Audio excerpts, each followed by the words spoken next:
한 세대의 꿈이 5년도 안 되어 창고 속 짐짝으로 전락했습니다. 바로 중산층의 취미입니다. 150만 원짜리 텐트가 반값에도 팔리지 않고 1000만 원짜리 자전거가 헐값에 나와도 채팅창은 조용합니다. 중고거래 앱 이용량은 4년 만에 2배 가까이 늘었는데 정작 취미 장비는 외면받고 있습니다. 과시의 시대가 저물고 실속의 시대가 열리는 지금, 중산층 라이프 스타일의 대전환을 함께 살펴보겠습니다.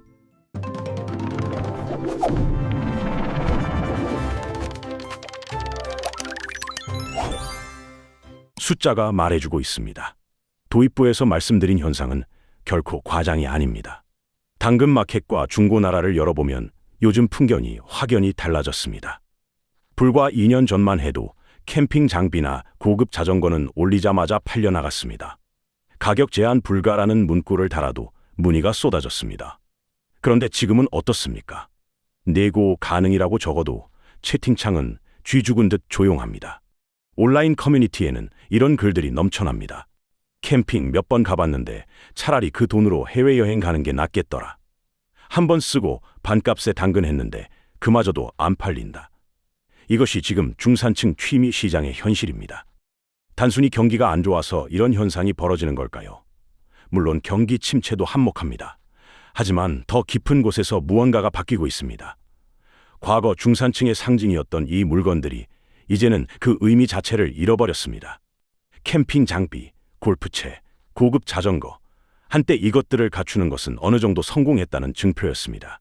주말마다 캠핑을 떠나고 골프장에서 라운딩을 하고 한강변을 고급 자전거로 달리는 모습, 그것이 바로 중산층다운 삶이었습니다. 그런데 지금 사람들의 생각이 달라졌습니다. 저 물건들을 왜 사야 하지? 저걸 사면 뭐가 좋지? 이런 근본적인 질문을 던지기 시작했습니다. 예전에는 남들이 하니까, 동료들이 다 하니까, 그래서 나도 해야 한다고 생각했습니다. 하지만 이제는 그런 동조 압력이 힘을 잃었습니다. 오히려 비싼 장비를 들고 다니면 허세 부린다는 시선을 받기도 합니다. 한 중고거래 플랫폼의 통계에 따르면 캠핑 용품 매물은 2년 전 대비 3배 가까이 늘었습니다.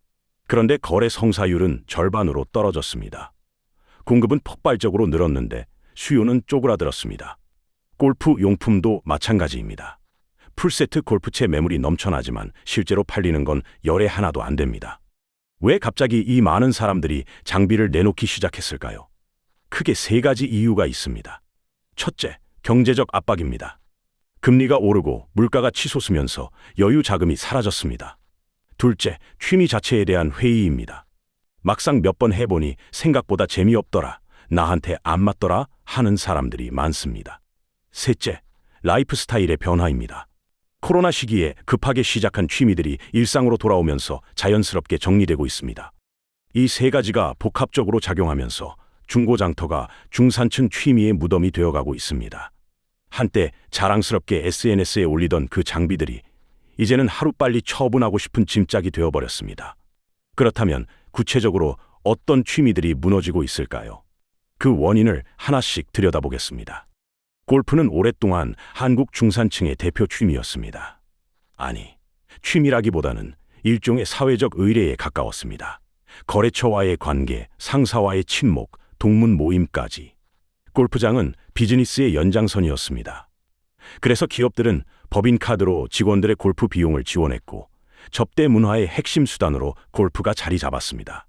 그런데 이 구조가 무너지기 시작했습니다. 기업들이 비용 절감에 나서면서 법인카드 사용이 대폭 줄었습니다. 특히 골프 접대비는 가장 먼저 삭감되는 항목이 됐습니다. 회사 돈으로 골프 치던 사람들이 갑자기 자기 돈을 내야 하는 상황이 됐습니다. 그러자 많은 사람들이 깨달았습니다. 내 돈 30만 원 내고 하루 종일 골프 치는 게 과연 가치가 있나? 이 질문 앞에서 대답이 궁색해졌습니다. 실제로 2024년 국내 골프장 내장객은 눈에 띄게 줄었습니다. 분위기가 그나마 나았다는 수도권 골프장조차 전년 대비 10% 가까이 감소했습니다. 예술, 스포츠, 여가 분야 생산 지수가 6.9% 감소했다는 조사 결과도 나왔습니다. 숫자가 골프 산업의 침체를 증명하고 있습니다. 여기에 베이비붐 세대의 은퇴가 겹쳤습니다. 베이비붐 세대란 1955년부터 1963년 사이에 태어난 사람들을 말합니다. 이들은 한국 골프 산업의 핵심 소비층이었습니다. 은퇴 후에도 골프를 계속할 거라 예상했지만 현실은 달랐습니다. 고정 수입이 사라지자 30만 원짜리 라운딩이 부담스러워졌습니다. 한 달에 두세 번 치던 골프가 두세 달에 한 번으로 줄었습니다. 젊은 세대는 어떨까요? 이들은 처음부터 골프에 큰 관심이 없습니다. 30만 원이면 동남아 비행기표를 끊을 수 있습니다. 같은 돈으로 맛집 투어를 할 수도 있고 콘서트에 갈 수도 있습니다. 게다가 러닝은 공짜입니다. 한강변 러닝 크루에 가입하면 운동도 되고 사람도 만납니다. MZ세대, 즉 1980년대 중반부터 2000년대 초반에 태어난 젊은 세대에게 골프장보다 한강이 더 매력적인 장소가 됐습니다. 자전거 시장도 비슷한 상황입니다. 한때 자전거는 중산층 남성들의 로망이었습니다. 고급 로드 자전거를 타고 한강변을 질주하는 모습에는 건강과 여유, 그리고 어느 정도의 경제력이 담겨 있었습니다.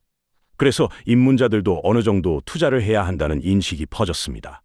제대로 하려면 최소 100만 원은 들어야 한다. 좋은 자전거를 사야 오래 탄다. 이런 말들이 커뮤니티에서 당연하게 받아들여졌습니다. 그런데 이 높은 진입 장벽이 결국 독이 됐습니다. 100만 원을 투자해서 자전거를 샀는데 막상 몇 번 타보니 생각만큼 재미가 없습니다. 그렇게 창고에 처박아둔 자전거가 한둘이 아닙니다. 동네 자전거 가게들이 하나둘 문을 닫고 있습니다. 대신 중국 직구 쇼핑몰인 알리익스프레스에서 직접 구매한 저렴한 자전거가 팔립니다. 소비자들이 더 이상 브랜드 프리미엄에 돈을 쓰지 않겠다고 선언한 셈입니다. 골프와 자전거만의 이야기가 아닙니다. 코로나 시절 폭발적으로 성장했던 캠핑 시장은 어떻게 됐을까요? 2020년과 2021년, 캠핑은 그야말로 전성기를 맞았습니다. 코로나로 해외 여행길이 막히자 사람들은 국내로 눈을 돌렸습니다. 비말 감염 걱정 없이 야외에서 즐길 수 있는 캠핑이 대안으로 떠올랐습니다. 캠핑장마다 예약 전쟁이 벌어졌습니다. 주말 자리를 잡으려면 한 달 전에 예약해야 했습니다. 장비도 불티나게 팔렸습니다. 텐트, 햇빛과 비를 막아주는 천막인 타프, 화로대, 캠핑 테이블까지 있는 것도 없어서 못 살 지경이었습니다. 이때 캠핑장 사장님들 사이에서 묘한 분위기가 형성됐습니다. 손님이 넘쳐나니 배짱 장사를 해도 된다는 생각이 퍼졌습니다. 가격을 올렸습니다. 성수기에는 2배까지 받는 곳도 있었습니다. 2박 이상만 예약받는다는 규칙을 만든 곳도 생겼습니다. 환불 규정도 까다롭게 바꿨습니다. 어차피 손님이 줄 서 있으니 이 정도는 괜찮다고 생각했습니다. 하지만 소비자는 바보가 아닙니다. 그리고 무엇보다 상황은 영원하지 않습니다. 2022년 하반기부터 해외여행이 풀리기 시작했습니다. 억눌렸던 여행 수요가 폭발하면서 사람들은 다시 비행기를 탔습니다. 같은 돈이면 동남아 리조트에서 편하게 쉬는 게 낫지. 왜 굳이 땅바닥에서 텐트 치고 고생해야 하나? 이런 생각이 퍼졌습니다. 캠핑장들의 예약 현황이 급격히 나빠졌습니다. 예약 앱을 열어보면 주말에도 빈자리가 수두룩합니다. 성수기 때 가격을 올렸던 캠핑장들은 이제 할인 행사를 해도 손님을 끌어모으기 어렵습니다. 소비자들의 기억 속에 배짱 장사의 인상이 남아있기 때문입니다. 그때 불친절하게 대했던 곳, 터무니없는 가격을 받았던 곳을 사람들은 잊지 않습니다. 문제는 호황기에 시설 투자를 했던 사장님들입니다. 사이트를 늘리고 화장실을 새로 짓고 편의시설을 확충했습니다. 이 투자금 대부분은 대출로 충당했습니다. 손님이 계속 올 거라고 믿었기 때문입니다. 그런데 갑자기 손님이 끊기니 대출 이자를 갚기도 빠듯해졌습니다. 폐업하는 캠핑장이 늘어나고 있습니다. 매물로 나온 캠핑장도 많지만 인수하려는 사람은 거의 없습니다. 고객을 이기는 장사는 없습니다. 단기적으로는 배짱 장사가 통할 수 있습니다. 하지만 장기적으로는 반드시 대가를 치릅니다. 캠핑 산업이 보여주는 건 바로 이 교훈입니다. 호황일 때 고객을 함부로 대하면 불황일 때 그 고객은 돌아오지 않습니다. 지금 캠핑장 사장님들이 흘리는 한숨 속에는 그때 왜 그랬을까 하는 후회가 담겨 있습니다. 그렇다면 사장님들 잘못이 아닌데도 무너지는 산업은 없을까요? 안타깝게도 있습니다. 모든 취미 산업의 위기가 사업자의 잘못 때문만은 아닙니다. 스키 산업이 대표적입니다. 스키장 사장님들이 특별히 배짱 장사를 부린 것도 아닌데 산업 전체가 휘청거리고 있습니다. 여기에는 어쩔 수 없는 구조적인 문제가 작용하고 있습니다. 가장 큰 문제는 기후 위기입니다. 겨울이 짧아지고 있습니다. 예전에는 12월 초부터 3월 초까지 약 3개월이 스키 시즌이었습니다. 그런데 최근 몇 년 사이 실질적인 시즌이 2달 남짓으로 줄었습니다. 눈이 내려도 금방 녹아버립니다. 기온이 예전만큼 떨어지지 않기 때문입니다. 그래서 인공눈에 의존할 수밖에 없습니다. 인공눈을 만드는 기계인 제설기를 돌려서 슬로프에 깔아야 합니다. 문제는 이 비용이 만만치 않다는 점입니다. 전기료가 폭등하면서 제설 비용이 크게 올랐습니다. 일부 중소형 스키장에서는 제설기를 돌리는 것 자체가 적자라는 말까지 나옵니다. 스키장 상황은 숫자로도 확인됩니다. 2009년 전국에 17곳이던 스키장이 지금은 13곳만 남았습니다. 스타힐, 베어스타운, 양지파인, 알프스 스키장이 차례로 문을 닫았습니다. 방문객 수는 2011년에서 2012년 시즌에 686만 명으로 정점을 찍은 뒤 계속 내리막입니다. 코로나 시기에는 146만 명까지 추락했고 2024년 시즌에 443만 명으로 회복됐지만 전성기의 60% 수준에 그쳤습니다. 인건비 문제도 심각합니다. 스키장은 계절 사업입니다. 시즌에만 대규모 인력이 필요합니다. 예전에는 대학생 아르바이트생들이 많았습니다. 그런데 요즘 젊은 사람들은 스키장 알바를 기피합니다. 춥고 힘들고 시급은 다른 곳과 비슷합니다. 구인난에 시달리다 보니 인건비를 올릴 수밖에 없고 그래도 사람이 안 구해집니다. 비용은 올라가는데 손님은 줄고 있습니다. 이건 경영을 잘못해서 생긴 문제가 아닙니다. 산업 자체가 즉 불가능해지고 있는 상황입니다. 낚시는 또 다른 문제를 안고 있습니다. 바로 고령화입니다. 낚시터에 가보면 대부분 50대 이상입니다. 젊은 사람은 찾아보기 어렵습니다. 왜 젊은 층이 낚시를 안 할까요? 이유는 간단합니다. 너무 느립니다. 요즘 젊은 세대는 15초짜리 쇼츠 영상에 익숙합니다. 틱톡과 유튜브 쇼츠, 인스타그램 릴스처럼 짧고 강렬한 자극에 길들여져 있습니다. 그런 세대에게 5시간 동안 앉아서 물고기가 미끼를 무는 입질을 기다리라는 건 거의 고문에 가깝습니다. 낚시의 매력인 여유와 기다림이 오히려 진입 장벽이 됐습니다.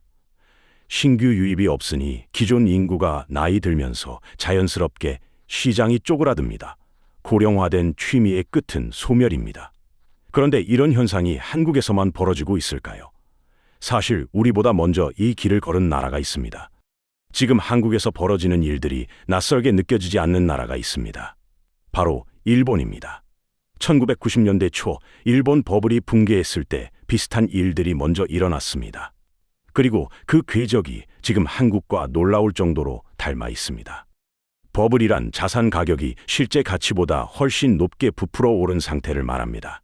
일본 버블 시대에 골프는 최고의 사치였습니다. 골프 회원권 가격이 천정부지로 치솟았습니다.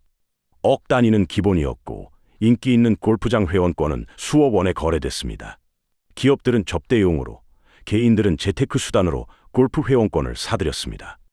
그런데 버블이 꺼지자 골프 회원권 가격이 폭락했습니다. 10분의 1 토막이 난 곳도 있었습니다. 억대에 산 회원권이 1,000만 원대로 떨어졌습니다. 그래도 사려는 사람이 없었습니다. 골프장들이 줄줄이 문을 닫았습니다.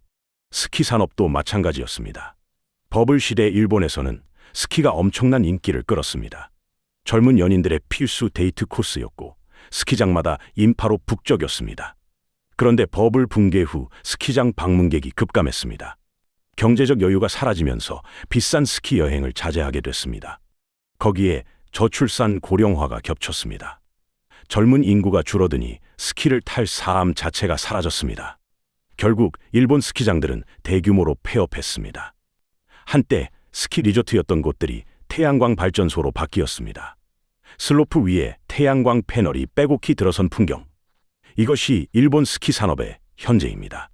지금 한국의 그래프를 일본의 20년 전 그래프와 겹쳐보면 소름이 돋습니다. 골프장 이용객 감소 추세, 스키장 방문객 하락 곡선, 캠핑시장 위축 패턴이 거의 정확히 일치합니다. 시차만 있을 뿐 같은 길을 걷고 있습니다. 한국은행도 이런 흐름을 주시하고 있습니다. 2025년 발표된 보고서에서 한국은 과거 일본 버블 경제의 전철을 밟을 가능성이 크다고 경고했습니다. 우리는 일본의 전철을 밟지 않을 거라고 자신할 수 있을까요? 오히려 한국의 중산층 붕괴 속도는 일본보다 더 빠르다는 분석이 나옵니다. 일본은 버블 붕괴 후 서서히 추락했지만 한국은 급격하게 내려가고 있습니다. 고령화 속도도 한국이 더 빠릅니다. 일본이 30년에 걸쳐 겪은 일은 15년 만에 압축해서 경험할 수 있다는 분석입니다. 이것은 단순한 유행의 변화가 아닙니다. 인구 구조와 경제 구조가 동시에 흔들리고 있다는 신호입니다. 중산층 취미의 붕괴는 빙산의 일각입니다. 그 밑에는 훨씬 더 거대한 구조적 변화가 진행되고 있습니다. 그렇다면 이런 변화 속에서 사람들의 소비 방식은 어떻게 달라지고 있을까요? 2010년대 중후반 한국 사회를 휩쓴 키워드가 있었습니다. 바로 욜로입니다. 영어로 You Only Live Once. 인생은 한 번뿐이니 즐기자는 뜻입니다. 내일 걱정하지 말고 오늘을 즐기자. 저축보다 경험에 투자하자. 이런 메시지가 젊은 세대를 중심으로 퍼져나갔습니다. 욜로 열풍은 소비 시장을 바꿔놓았습니다. 명품 매출이 늘었습니다. 호캉스라는 말이 생겨났습니다. 호텔에서 휴가를 보내는 호캉스는 비싸도 괜찮다는 인식이 퍼졌습니다. 카드빚을 내서라도 해외여행을 가고 고가의 취미 장비를 구입하는 게 당연시됐습니다. 그런데 지금은 분위기가 완전히 달라졌습니다. 욜로를 외치던 사람들이 이제는 요노를 말합니다. 요노는 You Just Only Need One. 하나면 충분하다는 뜻입니다. 꼭 필요한 것만 사자. 있는 것으로 만족하자. 소비를 줄이자. 이런 메시지로 바뀌었습니다. 숫자가 이 변화를 증명합니다.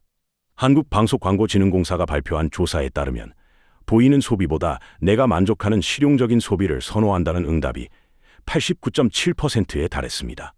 중고거래 앱 이용량은 4년 만에 2배 가까이 늘었습니다. 2021년 8월 23억 9,500만 회였던 이용 횟수가 2024년에는 45억 6,700만 회를 넘어섰습니다.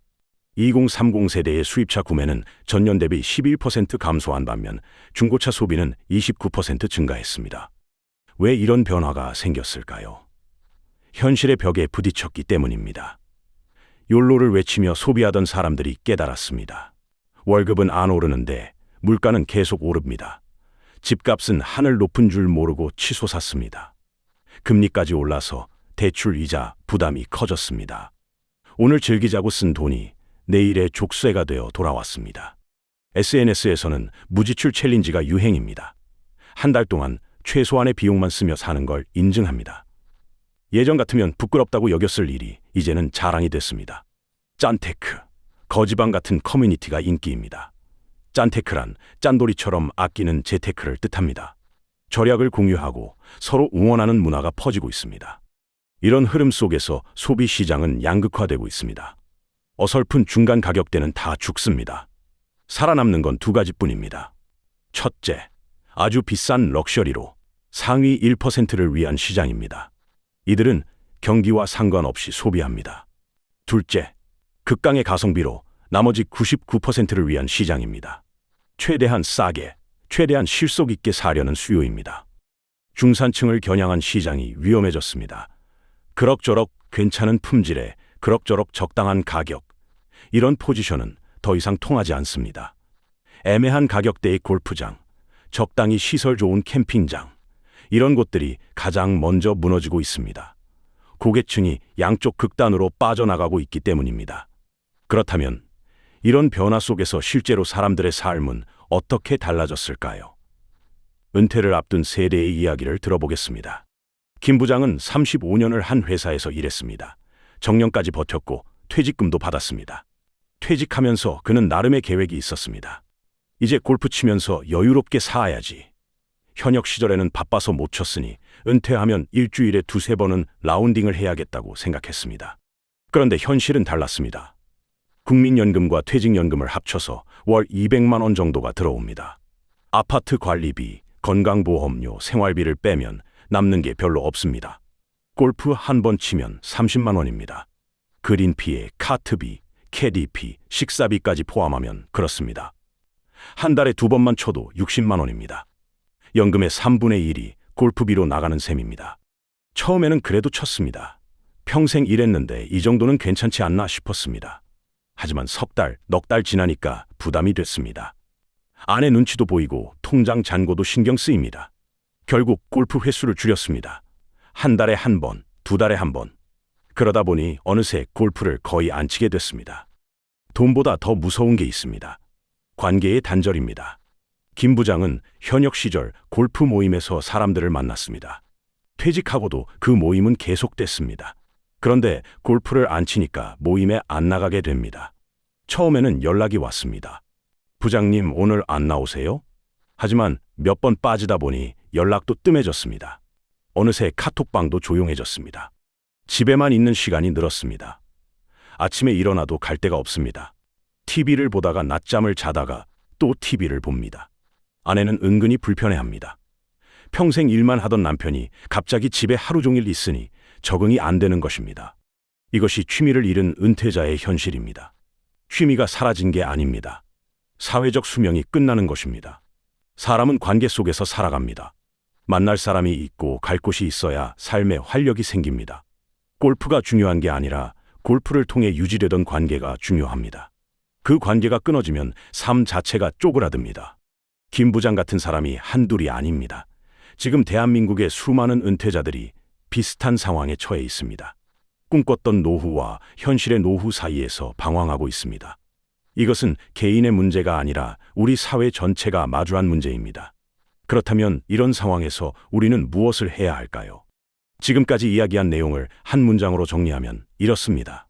남에게 보여주기 위한 취미는 이제 통하지 않습니다. 비싼 장비를 들고 다녀도 부러워하는 사람이 없습니다. 오히려 저 돈이 아깝지 않나 하는 시선을 받습니다. SNS에 고가의 취미 생활을 올려도 좋아요가 예전만큼 안 달립니다. 자신의 부나 능력을 과시하는 플렉스 문화가 힘을 잃어가고 있습니다. 그렇다면 취미는 어떤 기준으로 골라야 할까요? 간단한 질문 하나를 던져보면 됩니다. 이 취미는 내 삶의 자산입니까? 부채입니까? 자산으로서의 취미는 내 삶을 풍요롭게 합니다. 비용 대비 얻는 즐거움이 큽니다. 오래 지속할 수 있습니다. 나이가 들어도 계속할 수 있습니다.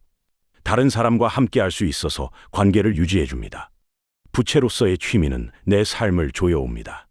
유지 비용이 부담됩니다. 안 하면 불안하고 해도 예전만큼 즐겁지 않습니다.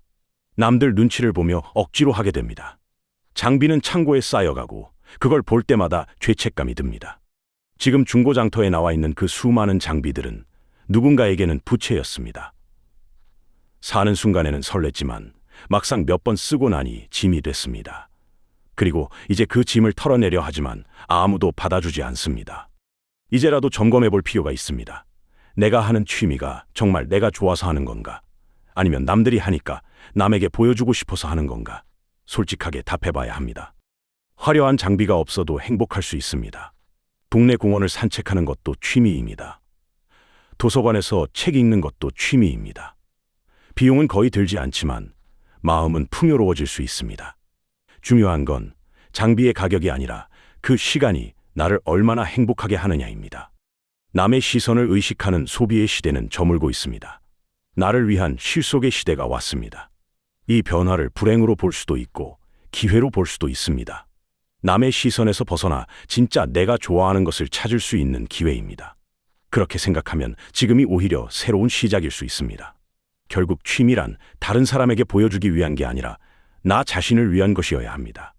오늘 영상에서 우리는 중산층 취미의 붕괴를 살펴봤습니다.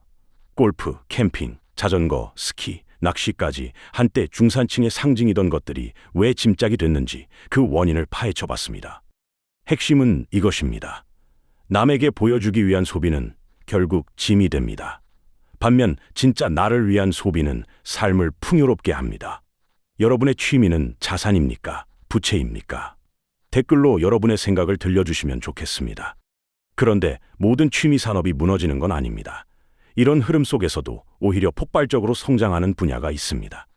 다음 영상에서는 위기 속에서 기회를 잡은 산업들, 그리고 앞으로 뜨게 될 새로운 취미 트렌드를 분석해 보겠습니다.